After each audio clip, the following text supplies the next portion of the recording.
The stale air of the office pressed in on Reid, a familiar weight. Fluorescent lights hummed, a monotonous lullaby to a life he hadn't chosen but had, by slow degrees, accepted. His days were a predictable cycle of spreadsheets and lukewarm coffee, his evenings a blur of takeout and half-watched documentaries. He was adrift, unmoored, yet too comfortable in his inertia to notice how much the current had already pulled him under. Then the phone rang, a shrill intrusion. It was a lawyer, his voice clipped and formal. "Mr. Reid Vance? I'm calling regarding the estate of Elias Vance." Reid frowned. "Elias?" "Reid." Reid barely knew him. A distant cousin, Reid think? Indeed. He passed away suddenly. Mysteriously, some might say. His will specifies you as the sole heir to his property in Blackwood Forest. Blackwood Forest. The name alone felt like a premonition, a dark whisper from a forgotten past. Reid had vague memories of his grandmother mentioning an eccentric uncle who lived off the grid. He'd never imagined he'd inherit anything from him. A cabin, the lawyer continued, deep in the woods. Very isolated. Are you interested in claiming it? Reid hesitated. Isolated, you say? Completely. No neighbors for miles. No cell service, either. But it's yours, Mr. Vance. And it comes with a history. A history.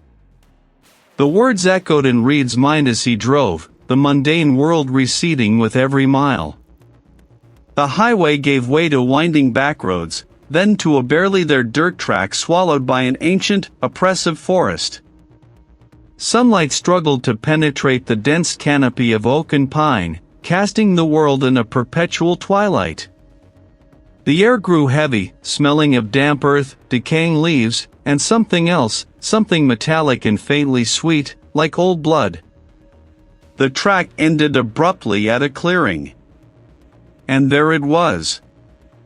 A single, massive iron door, pocked with rust and age, was set into the front. It looked less like a home and more like a tomb. A shiver traced Reid's spine. He killed the engine. The sudden silence was profound, broken only by the rustle of unseen things in the undergrowth and the faint, rhythmic drip. Drip. Drip from somewhere deep within the structure. He stepped out, the gravel crunching under his boots, a sound that seemed deafening in the stillness. A faint, almost imperceptible hum vibrated in the ground beneath his feet, a low thrum that settled in his bones. He approached the door, his hand trembling as he inserted the key. It turned with a groan that echoed like a dying man's last breath. The interior was a single, large room, choked with dust and the scent of mildew, stale air, and that same metallic tang. Sparse, heavy furniture, a table, 2 chairs, a narrow cot, stood like silent sentinels. There were no visible windows from the inside, only thick, unyielding walls of stone. It was as if the place was meant to keep something in, not merely keep the elements out. Only the drip, drip, drip answered him, a little louder now, somewhere behind the far wall. He spent the first few days in a haze of unpacking and disquiet. The cabin, as he stubbornly called it, felt less like an inheritance and more like a burden. He tried to clean, but the dust seemed to regenerate, clinging to everything like a fine shroud. The strange occurrences began subtly. A floorboard would creak upstairs, but there was no upstairs. A faint scratching sound, like claws on stone, would emanate from the walls, only to cease the moment he stopped to listen. He'd leave a book on the table, only to find it on the cot an hour later. A cup he'd used would be moved to a different shelf. He rationalized it, of course. Old house settling, he'd mutter to himself, just my imagination playing tricks. But the seed of doubt had been planted, slowly germinating in the fertile ground of his isolation. One evening, while trying to light the old oil lamp, there was no electricity. As the lawyer had warned, his fingers brushed against a loose panel in the side of the crude wooden desk. Curiosity overriding his growing apprehension, he pried it open. Inside, nestled amongst cobwebs and dried leaves, was a small, leather-bound journal. The cover was worn smooth, the pages brittle with age. It belonged to Elias Vance. Reid opened it. The handwriting was spidery, almost illegible in places, but the words leaped out at him. The hunger grows. It demands its due. The pact holds, but for how much longer? Reid frowned, reading on. Elias's entries became increasingly disjointed, filled with references to the weeper, the barrow, and the lineage. There were frantic sketches of symbols, intricate and disturbing, that resembled twisted roots or grasping hands. I see them, the others. Or so Reid hoped. What were you doing out here, Elias? Reid murmured to the empty room, the faint drip, drip, drip now a constant backdrop to his thoughts. What did you get yourself into? The minor disturbances soon escalated. One night, a heavy book of local folklore, which he'd found on a dusty shelf and had been meaning to read, flew off the table with a startling thud, landing face down at his feet. Reid jumped, his heart hammering against his ribs. He couldn't rationalize that away. The cabin was no longer just an old house, it was alive, and it was angry. He pored over Elias's journal, trying to find answers, desperate to understand. He found old maps of the area, crudely drawn, with symbols marking specific points. One symbol, a circle with a jagged line through it, was prominent, labeled the barrow. It was located just beyond the cabin's property line, deep in the densest part of the forest. He also found a stack of yellowed newspaper clippings. Disappearances. Always in the Blackwood Forest. Always within a few miles of Elias's property. It feeds on the living, on their light, their identity. The Vance line, we are the guardians. We are the gatekeepers. Sacrifice? Guardians? This wasn't just an old man's delusion, it was a legacy. His legacy. He tried to call for help, but his phone remained a useless brick. No signal. While trying to fix a flickering oil lamp one evening, his hand brushed against a section of the stone wall near the fireplace. It felt different, smoother. He pressed. A faint click echoed. Reid stared, his breath catching in his throat. This wasn't a cabin. This was a facade. A heavily camouflaged entrance. He grabbed the oil lamp and stepped into the passage, his heart thundering. The walls were rough-hewn stone, expertly fitted, not natural rock. This was built deliberately. He followed the passage for what felt like an eternity, the drip, drip, drip growing louder, more insistent, a morbid pulse. The passage opened into a vast, cavernous chamber, roughly circular, carved out of the earth. Around it, smaller alcoves were carved into the walls, each containing a wooden box. He opened the nearest box. Inside, another journal, older, its leather cover crumbling, and another. Dozens of them, stretching back generations, each belonging to a Vance.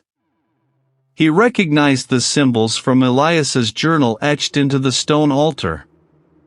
He picked up one of the oldest journals, its pages yellowed and brittle.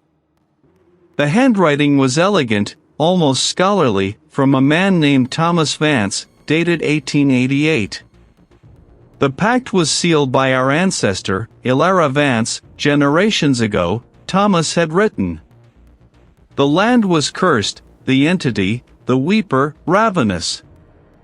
It threatened to consume all, but Elias, in her desperation, offered a bargain. Not blood, not flesh, but the identity of one of her line, every cycle. A conduit, a vessel, to contain the entity, to keep it from spreading beyond these grounds. The cabin, this bunker, was built to facilitate this. This wasn't a cabin in the woods, it was a prison, a containment facility, designed to trap something ancient and malevolent. And Elias had been the last host. His sudden, mysterious death wasn't a passing, it was a transfer. He flipped through another journal, this one from Elias Vance, dated 1947. The weeper does not kill, not truly. It devours the self. It twists the mind, warps memories, until the host becomes an echo, a part of its endless hunger. We are bound to it. We are the stewards, the keepers of the curse. And when our time comes, we yield. For the sake of the world above. Reid's hands trembled, dropping the journal. He was the next in line. He was the next sacrifice. The entity wasn't just tied to the land, it was tied to him, through his blood, through this twisted lineage. Elias's death wasn't just a signal, it was an invitation. The air in the bunker grew heavy, thick with an unseen presence. They were clear, insidious, echoing not from the walls, but from within his own mind. Welcome, Reid. You have come home. His own memories began to fray at the edges. He saw his face reflected in the polished surface of the stone altar, but it wasn't his face. It was Elias's, then another, older, gaunter face he recognized from a faded photograph in one of the journals. You are us. Your life, your past. It is a dream. Objects began to move with violent intent. A heavy wooden stool flew across the chamber, shattering against the far wall. He saw his reflection in a small, tarnished mirror he'd found in Elias's living quarters, but the image was distorted, stretched, his features elongating, his eyes deepening into black pools. He clawed at his face, trying to feel his own skin, to confirm his own reality. No, he screamed, his voice raw, hoarse. I'm Reid. I'm not Elias. I'm not them. Your name is a whisper in the wind. Yourself, a fleeting thought. We remember you. We are all of you. He saw his colleague, Sarah, standing in the corner of the bunker, him face pale, eyes wide with fear. Reid? What have you done? She cried, her voice trembling. Then her image dissolved into a swirl of black mist, replaced by a grotesque, shifting silhouette that seemed to mock him. The entity was twisting his perception, manipulating his memories, trying to make him doubt his very existence. It wasn't just after a sacrifice, it wanted to become him, to absorb his identity into the endless chorus of Vance's, perpetuating its own horrific existence. Desperate, Reid stumbled, trying to find a way out. He slammed his fist against the bunker walls, futilely searching for another hidden mechanism, another passage. He tried to destroy the journals, tearing at their brittle pages, but they resisted, like ancient hide, and the symbols on the altar glowed with a faint, malevolent light, mocking his efforts. The bunker itself seemed to shift around him, the corridors twisting, doors appearing where there were none, then vanishing. He scrambled back to the passage leading to the surface, but it had changed. It was longer, narrower, the air thick with a cloying sweetness that made his head spin. He could hear faint sounds from above ground now, not the wind, not the rustling leaves, but faint, mournful wails, like the cries of lost souls. His phone. He fumbled for it, needing to reach someone, anyone. He found a brief, miraculous flicker of signal. It's Reid Vance. Elias Vance. The cabin. It's not what it seems. There's something here. Something ancient. It's trying to take me. There was a pause, a crackle of static. Then, the detective's voice, calm, almost dismissive. Mr. Vance? You sound distressed. Are you all right? There's nothing unusual about that property. Elias Vance passed away from natural causes. Just an old man, alone in the woods. You should get some rest. The voice was too calm, too detached, almost echoing the entity's own placid cruelty. It sounded distorted, as if coming from a great distance, or through a thick, suffocating veil. No! Reid cried, you don't understand. It's a bunker. It's a prison. They're all here. The Vances. They're trapped. The line went dead. The signal vanished. He was truly alone. He tried to run, to push through the twisting passages, but the bunker was a living maze. Walls bled a black, oily ichor that smelled of decay.